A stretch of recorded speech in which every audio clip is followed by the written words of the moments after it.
Mayor, nagtuon man ako magsuti og Bisaya. Kaya lang, walang kapraktisan, kaistoryahan sa Manila. So, Tagalog na lang, please. Hindi, kumuha ka ng boyfriend at Taga-translate. Pas, Mayor. Mayor, napag-usapan niyo po yung gera? Hindi naman. Wala naman masyado. Minention ko lang kung ano, kung nakita niya ba sa balita. May access po siya sa balita? I do not know. I do not know. Hindi ko alam kung meron. Ano yung gamit natin doon? Kasi hindi naman natin alam kung pinag-uusapan sa loob o hindi. What did he say, Mayor? About what? Yung tinanong na balitaan. Wala naman siya comment. Sabi niya, magulo yan.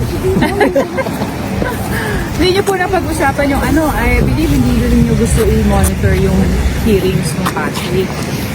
Yeah. So hindi na siya pinag-usapan. It's not allowed inside the detention unit. You're not supposed to talk about the case. Yeah. But how is he?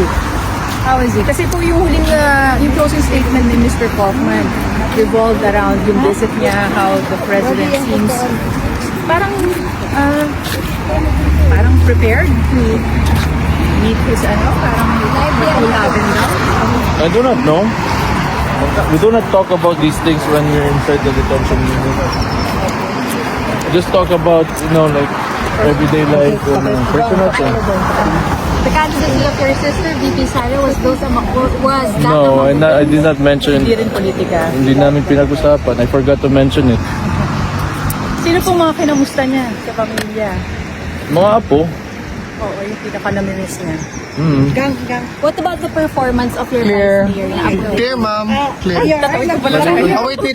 Oh, hindi na. Teka lang po. Sorry. Sir, what about the performance of your vice mayor na apo din niya? Was that No, just ask about Davao in general. How is it?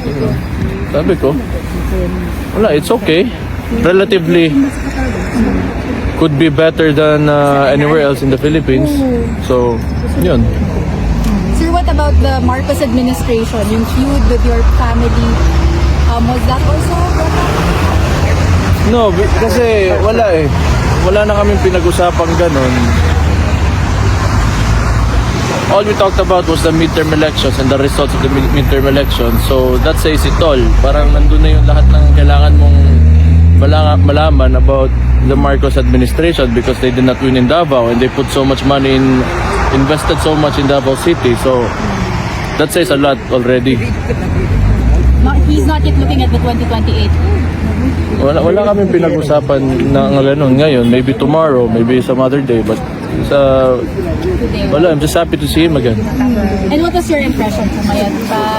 Of course, lahat naman siguro pag ikaw nilagay sa detention unit, you'll get depressed. You don't want to eat the food because wala kang gana. Hindi pa rin siya I think that's natural for everyone, huh? Hindi pa rin siya naka-adjust sa food here. It's not the food, it's the situation that it's in. Sir, what about birthday plans? 81st birthday malapit na. Napag-usapan? No, Kayo po, wala po kayong pinaplano for him? Perhaps the whole family gathering here for the 81st? wala. We don't even celebrate our own birthdays. Left, sir. Left, sir. Because of what happened? No, Not anymore. no, because it's just in the family. It's just a practice. Yeah. Ganun lang, sir. Hindi siya parang nakagisnan. Hindi ko alam eh. Parang wala, I really don't know. We just don't see the need for it. Ako, Mayor, were you able to talk about the decision of your sister? wala. Okay. Wala. So, paano ang sir? Parang arrangement with the family? Paano po yung rotation din? Depende. Ako, less likely na makakasama sa rotation. Kasi let's say mayor ako ng Davao. Mahirap na matagal ako mawala. Pero, syempre, gusto ko rin makita yung tatay ko. Mayor, I understand Kaya sumisingit. Mayor, I understand na sabi ni Kitty, hindi na kayo nanood nung confirmation of charges hearing, but how optimistic are you na the charges will not be confirmed against your father? Optimistic. I do not think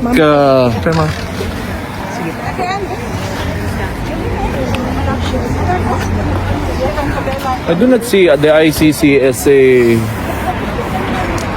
I do not know. I cannot be optimistic about the situation since this is a foreign institution and I do not know. It has its own issues. Even the United States sanctioned the ICC, right?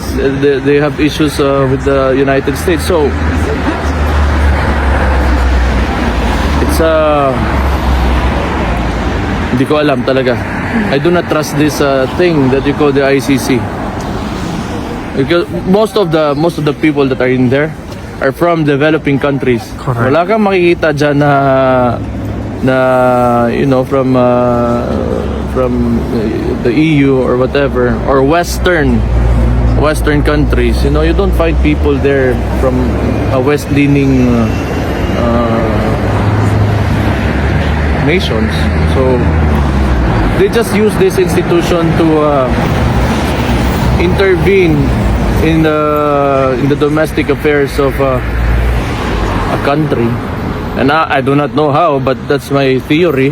Well, let's just leave it at that, but that's my observation. So wala akong pakialam talaga kung anong magiging result nito. All I care about is my gratitude to people who are supporting my father, those who believe in him, and especially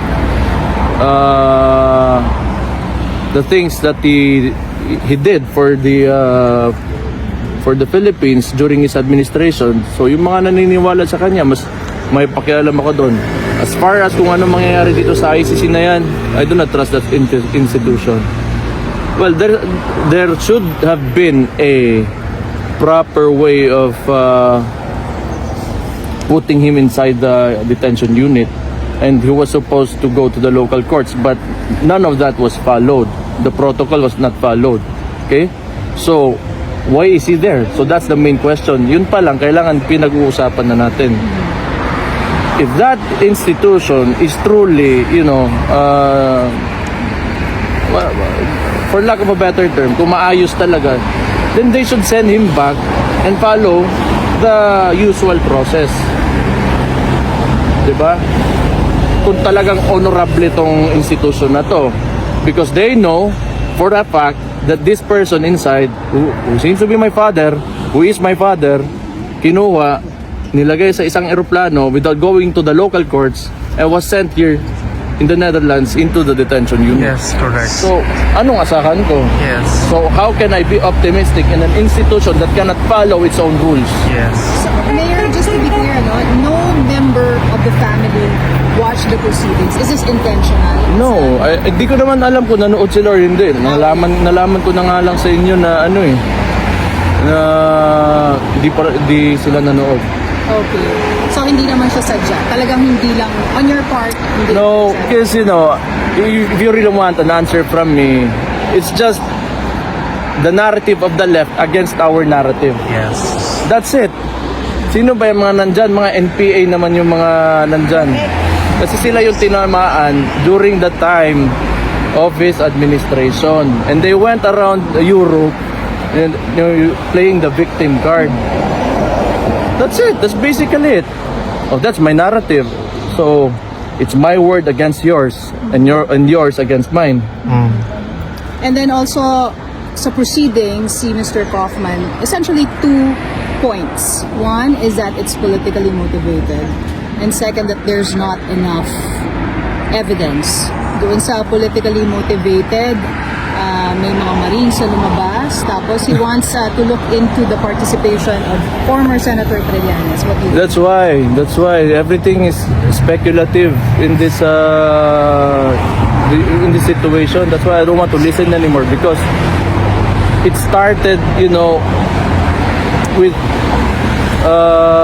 romanticizing what could just have been, let's say, a result of the policies that was enforced during the time of his administration. Eh ngayon, I really don't know. I really don't know. It's a complex situation. You have the ICC involved, and you have these people from the Philippines who are left-leaning, and you know how these are socialist states, you know, the European Union. So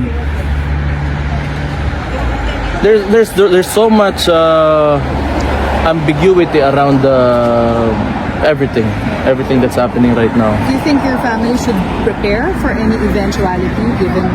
We're always prepared. We're always prepared. Even my father is prepared. Wala kami dito para iiyak lang. You know? It's politics. Most of it is politics. Kayo po, hihingi ba ng advice sa kanya sa pamumuno sa Davao? Wala naman. Hindi siya No, I just ask him kung may gusto ba siya, you know, if I need to do anything, kasi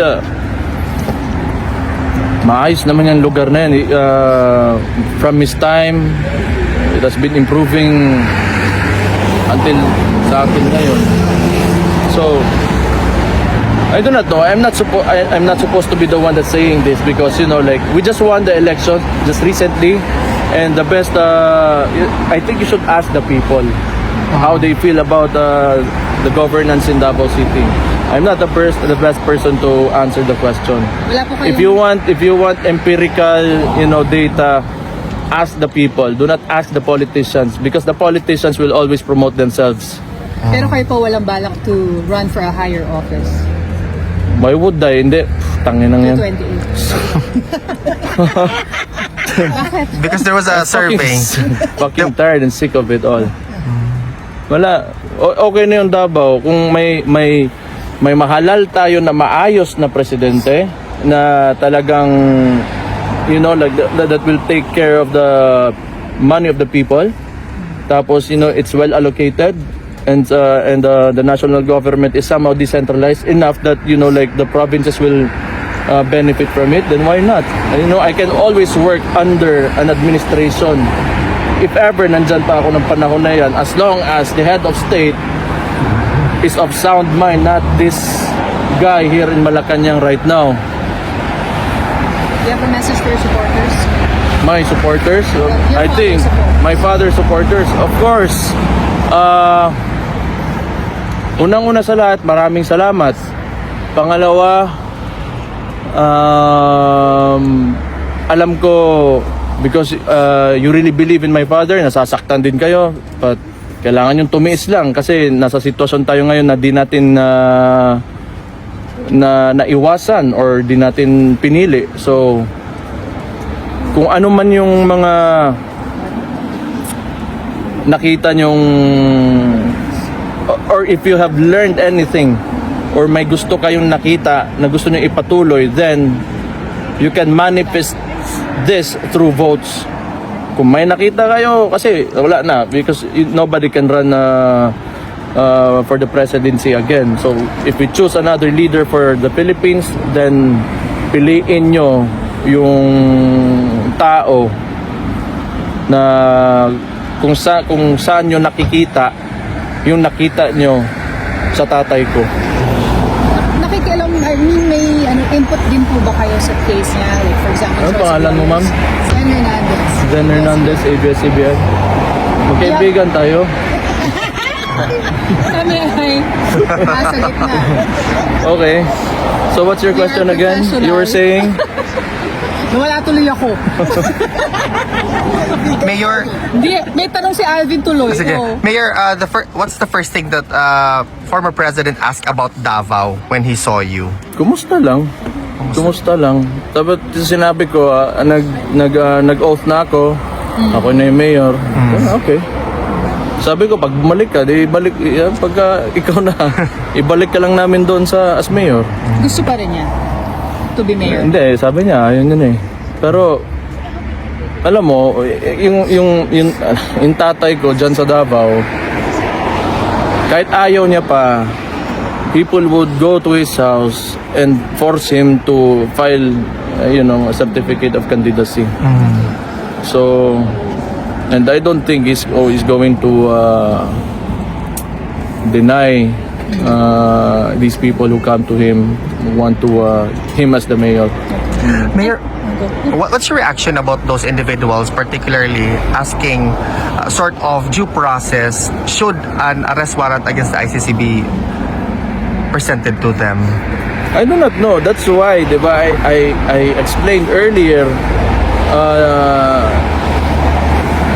why would we talk about due process when it has not been followed? There's a precedence na nangyari na eh, yung sa tatay ko.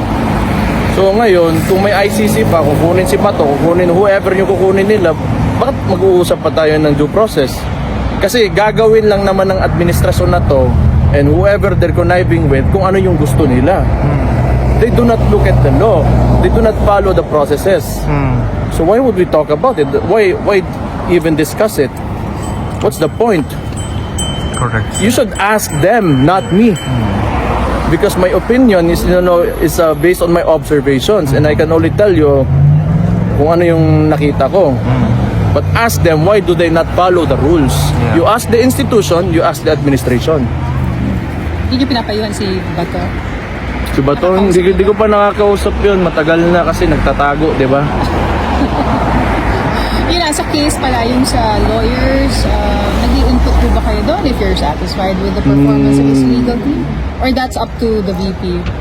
Oh, mostly kay VP. Because I'm not a lawyer, alam mo yun. Siguro, syempre, may mga opinion ako, pero tingin ko, immaterial na rin kasi sa case eh. Like what? Bakit? No, it's just out of frustration na alam mo yun, matagal, di ba? Parang syempre, gusto mo yung makalabas na yung tao. Yes. Ganun lang. It's just, Pero walang parang to get another set of lawyers. Kasi pala sabi ni Mr. Kaufman, pang confirmation of charges. So, if it's up to the family if you will ask him again. yeah, kung may ganun mangyari, it's up to the Vice President. Yeah, sa kanya na yun kasi siya she's the leader of the pack. Okay. Alright, thank you, sir. Thank you, Tama sir. na yan, Para tama sa na. inyo. Ano? Susunod sa inyo na bibisita. Hindi ko alam? Walang ganun. Hindi ko pa alam, yeah. Thank you, sir. Mabuhay ka. Okay. Magandang araw po sa inyong lahat. Ako, pasensya na po ha. Ako po ay nakipaglibing ngayon kasi itong si Ate Sita, isang matalik na kaibigan natin, sana tutulungan ko sa pag-alaga ng kanyang asawa dahil ako naman po, ang dami kong nilagang matanda. Lolo, lola, nanay, tiya, tiyo, tatay, isa pang tiya, isang tiyo, 8 matatanda inalagaan ko.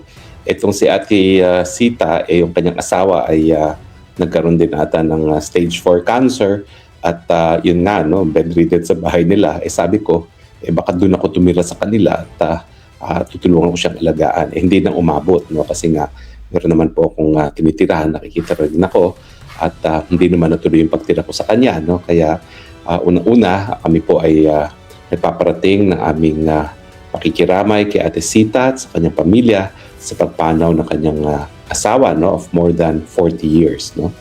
Ako, I've been married 26 years, going on 27, pero iba talaga kapag umabot ka ng 40 years. 1991 sila kinasal. Kaya naman whenever I hear of yung ganito mga pangyayari na pumapanaw ang asawa, ako naman po ay talagang nakikiramay at talagang saludo ko dahil talagang alam ko naman po pag masarap ang buhay mag-asawa, it is also a challenge to remain faithful to one another and to remain married. So nakikiramay kami kay Ate Sita. Well, ngayon po, ang balita po ngayon ay, ayun na nga po, sufficient in substance daw yung mga reklamong impeachment labang kay Inday Sara Duterte. wala naman pong kaduda-duda na makakakuha sila ng 1/3 vote sa House kasi mahigit kumulang 100 votes lang naman yan. Parang 105 votes ata ang kinakailangan. No?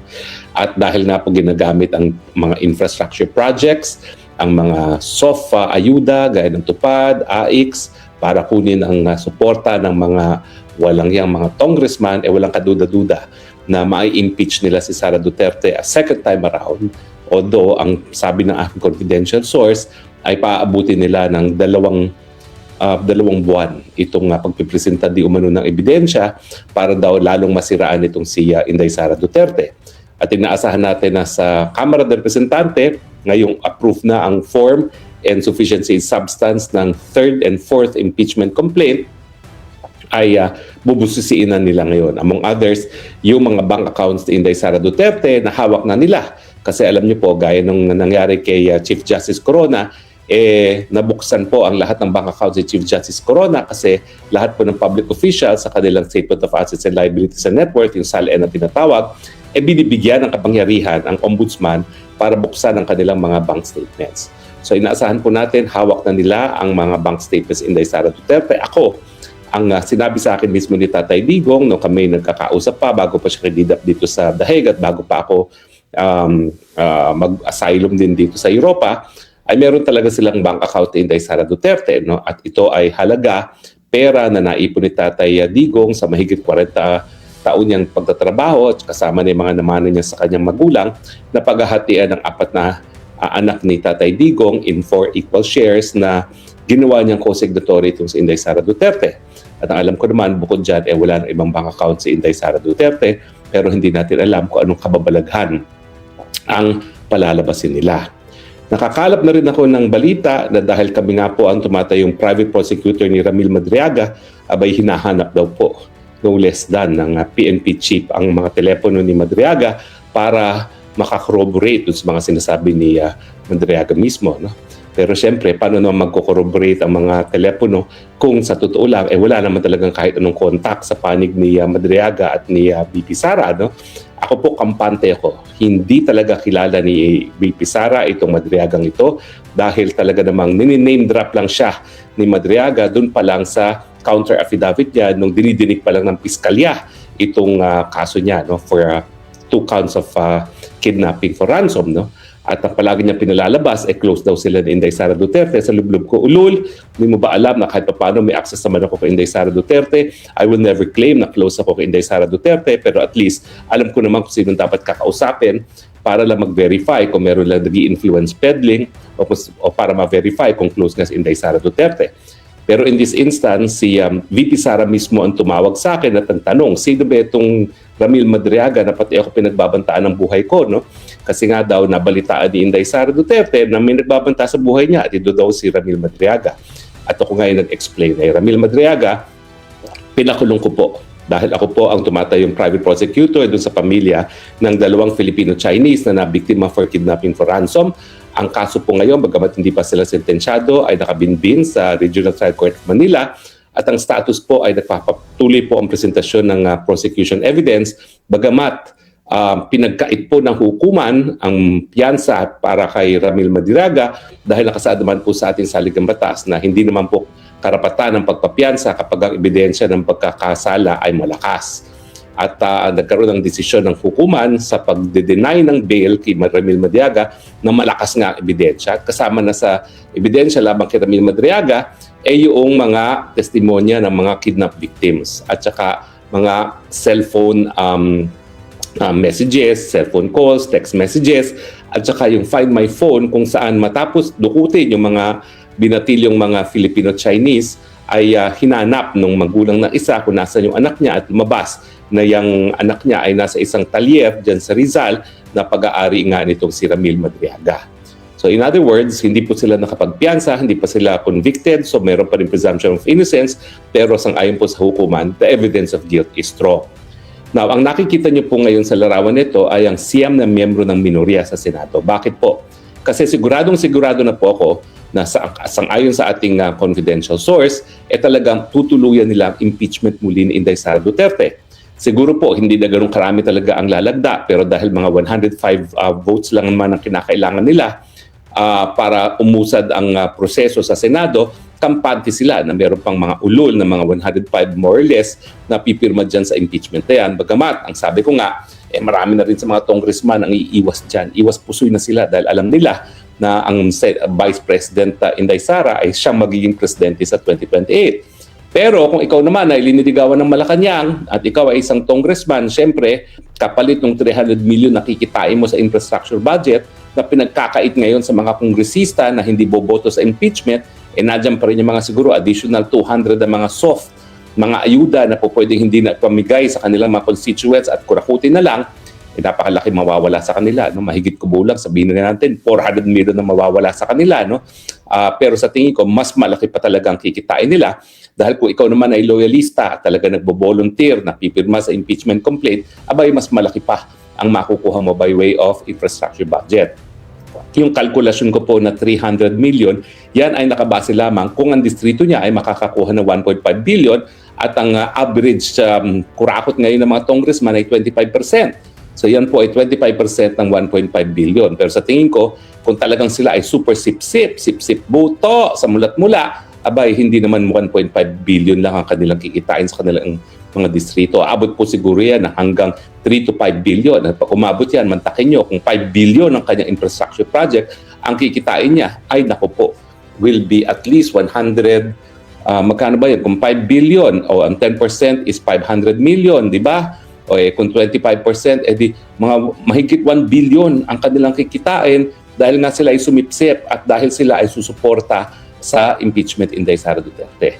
Pero alam naman natin no, na kahit ganong kaswail ang mga congressman na yan, lalong-lalo na kung may mga kalaban sa kanilang distrito, mag-iingat din yan. Kaya aking fearless prediction, hindi aabot siguro ng 200 ang lalagda sa impeachment na yan at mahigit 100 plus ang magpapahayag na ng pagsuporta kay Inday Sara Duterte dahil yan po yung mga bihasa sa politika. Alam nilang malulusutan ni Inday Sara itong impeachment nito at syempre pumuposisyon na sila para sila ay suportahan ng susunod na administrasyon Inday Sara Duterte. At paano hihingin nila? Well, alam mo, yung mga kongresistang yan, happy na sila sa Congress. Basta kapag malakas sa presidente, maraming infrastructure projects. Pag maraming infrastructure projects, mas malaki ang kita. So balik tayo dito sa larawan nito. Well, sigurado po ako na dahil nga dun sa ginawa nilang desisyon na hindi makakakuha, hindi makaka-download ng infra projects ang mga congressman na hindi boboto sa impeachment, na meron silang sapat na bilang para mag-proceed ang impeachment sa Senado. Itong siyam na nakikita nyo po, ang siyam na miyembro ng minorya. Ito po yung kampante tayo na talagang boboto laban sa impeachment ni Inday Sara Duterte. Para naman po matanggal si Inday Sara Duterte, ang kinakailangan nila ay 2/3 vote ng Senado. Yan po ay 24. So 24 divided by 3 is 9, 18, ilan ba yun? 9, wait basta ang kinakailangan ay 8, 16, wait, hina ako talaga sa mathematics, no? O sandali, tignan po natin, ha? Calculator na nga natin para hindi na tayo magkamali, baka niya mapulaan tayo, no? Although simple lang yan, ha? 24 times 24 divided by 3. Ang kinakailangan natin is 16, 17 votes to convict. Okay? 17 votes to convict. At ibig sabihin, kinakailangan na yung 17 votes plus, hindi, wait ha. Ulit. Okay. 24 divided by 3 equals 8. 8 ang kinakailangan nila. So 24 less 8. Ang dapat na makonvict ay 16. Pero itong nasa minorya ay siyam. Kung sa minorya ay boboto, kulang pa sila ng isang boto. Kaya basahin natin ang roll of honor ng minorya. Kung sino-sino itong mga maaasahan talaga ni Inday Sara Duterte. Dahil kapag buong buo na bumotong minorya laban sa impeachment, matatalo po yung impeachment at hindi po matatanggal sa pwesto si Inday Sara Duterte. Siyempre, ang magiting na siyam ay si Senator Bongo. Palakpakan naman dyan. Robin Padilla. Jinggoy Estrada. Amy Marcos. Rodante Marcoleta. Cheese Escudero. Alan Peter Cayetano. Senator Villanueva. At Bato de la Rosa. So kung itong siyam po ay sama-sama na boboto na not guilty, kulang po sila ng isang boto para makonvict si Inday Sara Duterte at madidismiss ang impeachment complaint laban kay Sara Duterte. Pero alam naman natin kung anong maitim na plano ng administrasyon. Unang-una, dalawa na dito sa siyam, aalisin na natin, Bongo at Bato. Asahan na po natin anytime. Kung hindi yan idadaan sa proseso, na idadaan sa hukuman bago ipadala sa ICC, baka po sapitin din nila ang kanilang kapalaran, ang parehong kapalaran ni Tatay Digong na makikidnap papuntang dahig. Sa tingin ko, makikidnap din po sila. Bakit? Kasi po, bagamat ang Korte Suprema ay naglinaw na sa proseso kung paano nga dapat i-extradite ang mga tao na merong mandamiento de arresto na nanggagaling sa mga dayuhang hukuman, hindi po malinaw na yung bagong rules ng Korte Suprema is applicable din sa ICC. Ako po ang paninindigan ko dahil ang ICC ay isang form of international warrant of arrest na kinakailangan tratuhin parang extradition dahil yan naman po ay nakasaad mismo sa Rome Statute, kinakailangan sakop po yung request ng ICC. Pero po pwede pong magmaang-maangan itong Marcos administration nito at sabihin na hindi wala namang mention ng ICC dyan. Pag sinabi mo na extradition treaty, ang pumasok dyan ay Pilipinas at iba pang bansa. So baka sabihin nila, wala kaming pakialam dyan, wala kaming lalabagin at kinakailangan na naman ng kaso bago magbigay linaw ang Korte Suprema kung yung kanilang bagong rules on extradition ay sakop ang ICC.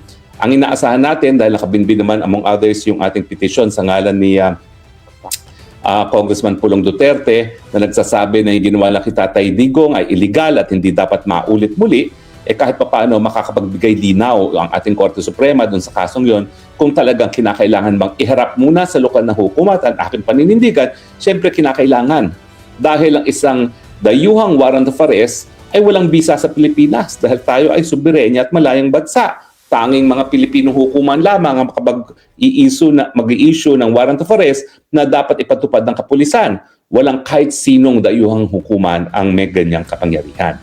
So sa Siam, kung mawawala ang Bongo at Bato, di 7 na lang. Dun sa 7, sino bang pinupuruhan nila sa flood scam? Nandyan si Cheese Escudero, nandyan si Villanueva, Joel, at nandyan si Jinggoy Estrada. So, from 9, nawala ang 2 plus ang 3 na pwede na nilang ipakulong anytime now para hindi makaboto sa impeachment. Ang matitira na lang sa minorya para bumoto na i-dismiss ang impeachment ay si Robin Padilla, si Amy Marcos, si Rodante Marcoleta, at saka si Alan Peter Cayetano. So, kulang na po. Kulang na po. Pwede nilang mapatanggal ang BP Sara kung mawawala itong 5 miyembro ng minorya. Pero tignan natin, sino-sino pa ba ang pwedeng bumoto laban sa impeachment ni Inday Sara Duterte? Well, tignan naman po natin ang tignan natin kung merong larawan tayong makikita ng lahat ng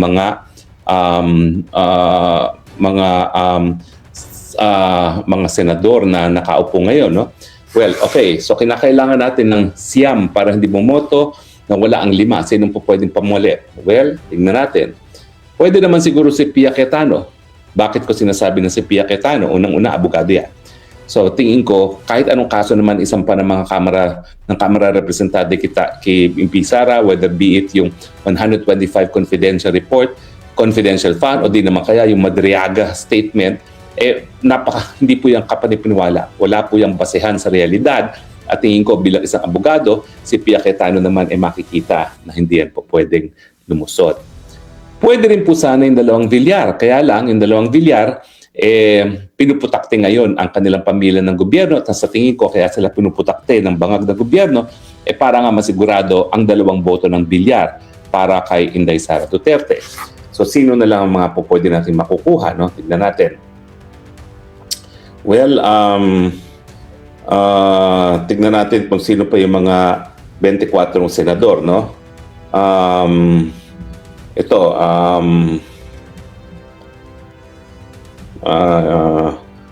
24 senador ay ito. Yan na nga po, no? O ito, nakasulat dito. Tapos na si Chis Escudero, wala na. Si Alan Peters, sinabi na natin, kasama sa 5. Posible rin si JV Ejercito o nakapalit dun sa 5 mawawala. Remember, 5 mawawala sa minorya. So, kinakailangan natin kumuha ng 5 muli sa mayorya.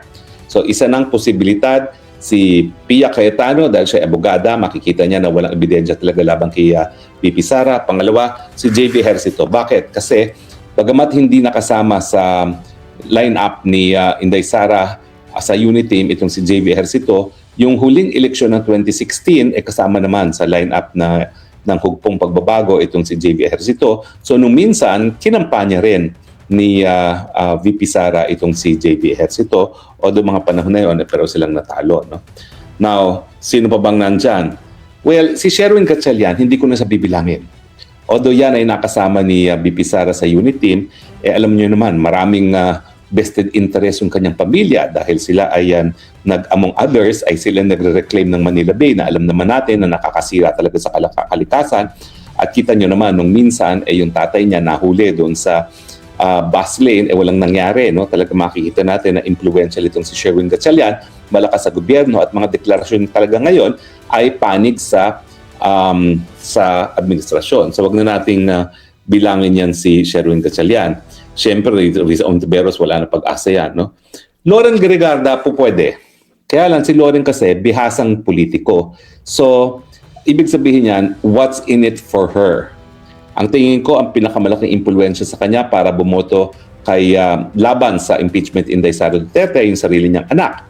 Pero alam naman natin na parang nagkaroon na ng isang kasunduan na mananahimik si Leandro Lebiste sa pamamagitan ng pag-a-approve ng 1 taon at mawawala ng 1 taon ng anak niya, at ang tingin ko ang kapalit niyan ay yung pangako na magiging Senate President si Loren Legarda. At pag nangyari yan, asahan natin na hindi siya magiging Senate President at hindi rin tutulungan ng Malacanang. So hindi ko mabilang si Loren Legarda, bagamat si Loren Legarda kasama namin nung panahon ng unit team. Pero alam niyo kasi yung panahon ng unit team na kasama namin sila sa kampanya, walang ibig sabihin yun dahil ang kandidato naman ng unit team ay parehong Marcos at saka Duterte. So ibig sabihin lang yan, may access yung mga nanalo sa unit team kay Marcos at kay Duterte. Okay? Tapos ang mga tulpo, wala nang pag-asa yan dahil alam naman natin na talagang sa administrasyon yan. No? Tapos sino pa ba? Sino to? Hindi ko mabasa to ha. Tapos sino pa? Bakit ang labo to? Hindi ko mabasa. Ganyan yan, no? Oo, hindi ko mabasa. Naku, lilistahan na lang nga natin. Ganun kaya hindi ko mabasa, ano? Anyway, sino to? Yun na nga, Mark, ano ba ito? Joel Villanueva, well, atin na yan, na mawawalang boto. Tapos, sino to? Hindi ko mabasa. Ano ba yan? Masyadong maano. Juan Miguel Zubiri, posible rin. So, meron tayong 3 posibilidad, no? Cayetano, JV, at saka sino pa? Cayetano, si JV. Naku, yun pa lang ang mga nakukuha natin mga possible, no? At yung iba ay wala. Naghahanap pa tayo ng 3. Teka ha, malabo itong aking listahan ng mga senador eh. Lumalabas kasi sa internet. Yan. 19th Congress pa ito, luma na ito. Luma na itong mga, ayan, 20th Congress, okay? Yan, okay. So, naghahanap tayo ng 3 kapalit. Kapalit ni Bongo, Bella Rosa, Joel Villanueva, Chis Escudero, at saka Estrada na sa tingin natin pipilayan ng administrasyon. Una natin tignan, Tito Soto, walang pag-asa. Pampilo Lacson, walang pag-asa. Pia Cayetano po pwede. Kasi nga, yan ay abogado, at titingin sa ebidensya, at saka yung kapatid niya, nasa minorya. Camille Villar, malabo, kasi nga ang mga Villar ay pinupuruhan. Makino, imposible. Rodante Marcoleta, nasa bilang na natin. So isa pa lang napapalitan natin na Erwin Tulfo, imposible. Francis Pangilinan, imposible. Juan Miguel Zubiri po pwede. Pero ang magaling ito si Juan Miguel Zubiri kasi matakin mo matapos matanggal na Senate President, siya ngayon ay Majority Floor Leader. So, politikong-politiko. Pero napakahirap ko rin isipin na ang isang taga Mindanao ay tataluhin si Inday Sara Duterte. So, So may possibility na itong si Juan Miguel Zubiri ay pwedeng bumoto, no? So baka pwedeng siya ang pangalawa nating makuha, mapalit doon sa 5. Okay, Juan Miguel Zubiri, pero malabo po yan. Alam Peter Cayetano, alam na natin, atin yan. Robin Padilla, atin yan. Jingo Estrada, atin yan. Rapi Tulfo, imposible. JV Ejercito ang pangatlo na sinabi ko na posible. Kasi JV Ejercito, kasama rin namin nung kampanya noong 2016, pero wala pong ibig sabihin yon. Kasi yung 2016, napakatagal na nun, pero sa tingin ko naman, depende rin kung makikinig siya sa tatay niya. Ang tingin ko naman ng tatay niya, si President Erap, kung pwede pa magdesisyon, magsasabi na huwag yung suportahan niya impeachment ni Inday Sara Duterte. No? So, ang posibleng pangatlo ay si JV Ejercito. Pang-apat na malabo na hindi ko na bibilangin, si Loren Legarda, kung sasama sa atin yan dahil kay Leandro, pero sa tingin ko, may pangako na talagang gawin siyang Senate President, kapalit din ang impeachment ni Inday Sara Duterte. Ang Francis Cazulero, atin na. Ang Mark Villar, sinabi ko na nga, medyo malabo. Ronaldo De La Rosa, atin. Amy Marcos, atin. Lito Lapid, imposible. Yan ay sasama talaga sa administrasyon. Bongo, atin. Win Gatchalian, tingin ko sa kanila yan dahil sa interes ng kanyang pamilya. Joel Villanueva, atin na yan. At Risa Ontiveros. Ang suma total, kung talagang magtatagumpay sila na mawawala ang 5 sa 9 na membro ng minorya na si Bongo, si Bato, si Joel Villanueva, si Chis Escudero at si Jingoy Estrada, may 3 tayong aasahan na pwede natin makuha. Si Pia Cayetano, nakasama rin yan. Inunduso rin yan ni BP Sara noong 2016 election. Si Juan Miguel Zubiri, dahil taga Mindanao, napakahirap namang isipin na tatalikod siya kay BP Sara, at posible si JV Ejercito. 3 pa lang. Ang mga pwedeng ligawan siguro, tingnan natin kasi depende sa mga pangyayari. Kung talagang malakas ang ugong na si BP ay maging presidente na, baka makuha naman natin si Loren Legarda.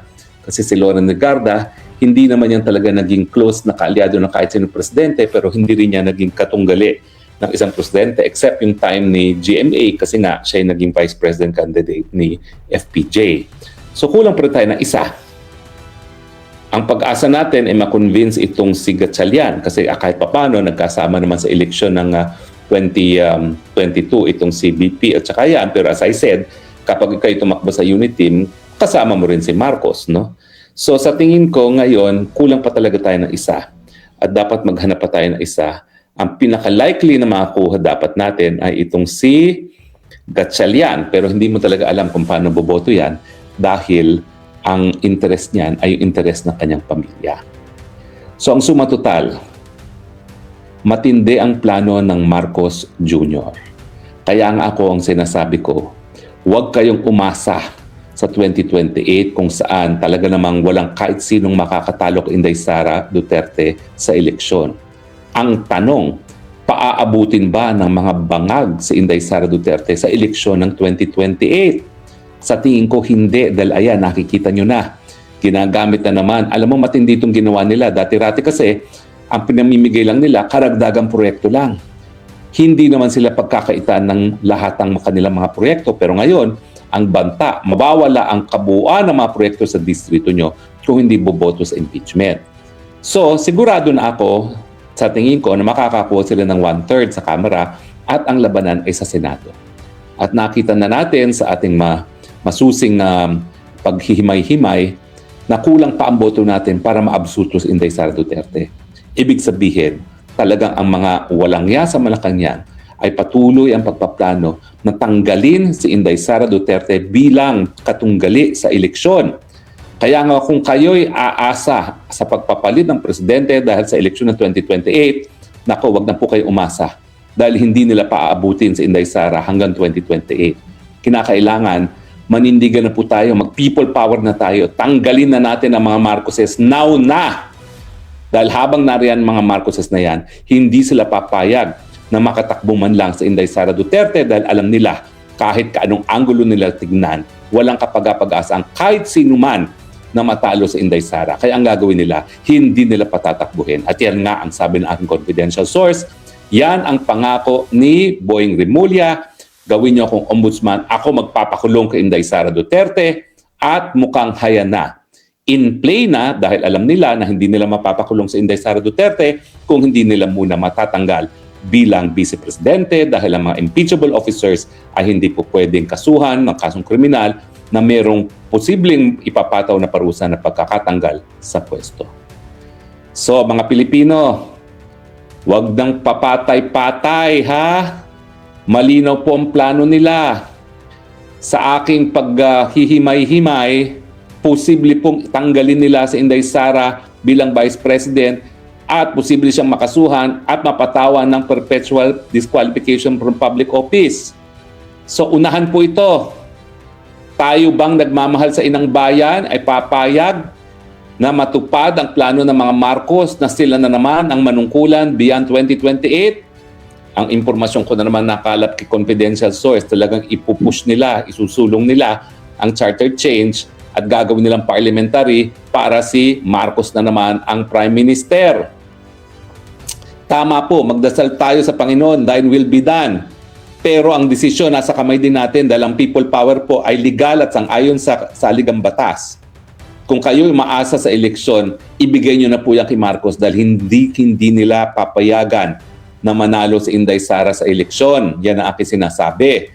Bagamat sa ngayon, dahil nga walang kahit sino makakatalo kay Inday Sara Duterte, mukhang ang pinapatupad na nila ay yung Plan B na tanggalin si Inday Sara bilang isang kandidato sa pamamagitan ng impeachment at pagpapakulong sa kanya na meron din parusang perpetual disqualification from public office.